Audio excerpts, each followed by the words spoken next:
According to Tomoko Fukuda, access to sexual and reproductive health is a fundamental human right and is critical to achieving gender equality. Hello and good day, everyone. Today, we mark this day to lead responsible parenthood and better understanding regarding reproductive health. I am very glad to see you guys, and I guess you are excited for our today's discussion. But before we start, we would like to introduce ourselves first. Hi, my name is Keith Morgan OLAZO. And I am Nickylla Pino, and we are your speakers for today. Before we start our presentation proper, let us see an overview of what we will be discussing for today. Is the Philippines overpopulated? What is RA 10354 or RH Law? What are the provisions of RH law? And what are the prohibited acts and penalties? To answer the first question, yes, Philippines is indeed an overpopulated country. Conferring to the data gathered, Philippines is the 30th most populous nation in the world, with citizens over 115, 649, and 962 million and still counting. Contrastingly, the annual population growth rate has decreased since 1960 from 3.3% to 1.3%. Although the Philippines is overpopulated for decades, it is good news that it is decreasing right now, especially in our quarantine years during pandemic, right? Yes, I am agreeing with you, partner. That is why they passed the RH Bill, or the Republic Act 10354, an act providing for a national policy on responsible parenthood and reproductive health. RA 10354 is a national policy that mandates the Philippine government to comprehensively address the needs of Filipino citizens when it comes to responsible parenthood and reproductive health.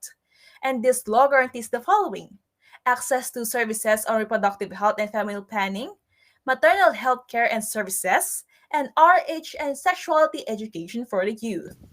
The RH law stipulates the following. Public hospitals are required to provide family planning methods such as modern contraceptives or natural family planning. However, unlike public hospitals, private hospitals are not mandated to provide free family planning services, but they must provide for paying clients. And lastly, religious hospitals are accepted rather from offering these services, but they may still offer to.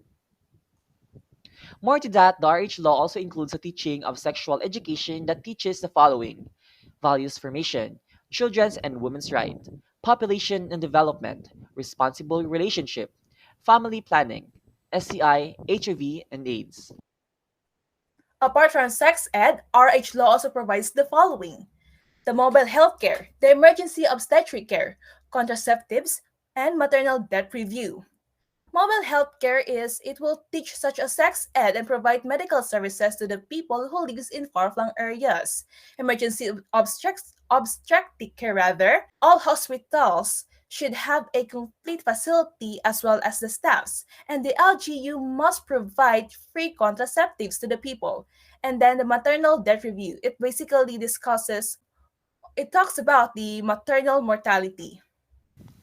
Surely, the approval of RH law is a game changer. However, certain individuals will definitely still do such acts. For this reason, the RH law prohibits the following.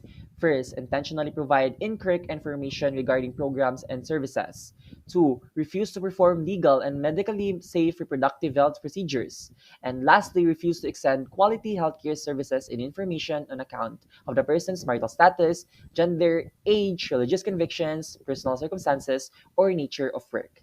If any of the aforementioned were done, penalties will certainly be a consequence, such as imprisonment ranges from 1 month to 6 months and a fine of 10,000 pesos to 100,000 pesos, or the combination of both. So today we've successfully discussed the following. First is the family planning and reproductive healthcare services. Second, the sexuality education for youths. Third, the provisions of the law. And lastly, the prohibitions and penalties of the RH law. They say that the more the merrier. However, does a third world country like the Philippines can support such things? You'd be the judge. For today, that's all we've got. Once more, this has been Keith Morgan Alazo. And I am Nickylla Pina. Have a blessed day, everyone, and always remember, family planning is not a privilege, it's a basic human right.